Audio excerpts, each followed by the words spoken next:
Hello everyone, কেমন আছেন সবাই? আজকে আমি শাক ভাজি করব। এখানে আমি দু ধরনের শাক নিয়ে নিয়েছি, লাল শাক এবং ডাঁটা শাক। আমি অনেক বেশি কুচি করিনি, আমি হালকা কুচি করে নিয়েছি। কড়াইতে শাকগুলো দিয়ে এর মধ্যে আমি সামান্য পরিমাণে হলুদ আর লবণ দিয়ে দিচ্ছি।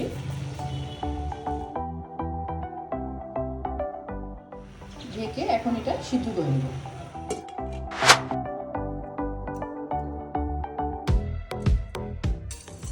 শাকটা অনেকটাই মজে গেছে, শাকটা থেকে যে জলটা বের হয়েছে এটা দিয়ে শাকটা সিদ্ধ হয়ে যাবে। শাকটা সুন্দর মতো সিদ্ধ হয়ে গেছে, এখন এটাকে আমি নামিয়ে ফেলবো। কড়াইতে তেল দিয়ে এর মধ্যে দিয়ে দিচ্ছি সামান্য কালি জিরা, শুকনো মরিচ, দিয়ে দিচ্ছি কুচি করে রাখা রসুন, মরিচ এবং পেঁয়াজ কুচি দিয়ে দিচ্ছি। এখন এগুলোকে ভালোভাবে ভেজে নেব। পেঁয়াজগুলো ভাজা হয়ে গেছে, আমি এখন এর মধ্যে সিদ্ধ করে রাখা শাকটা দিয়ে দিচ্ছি। শাক ভাজা হয়ে গেছে।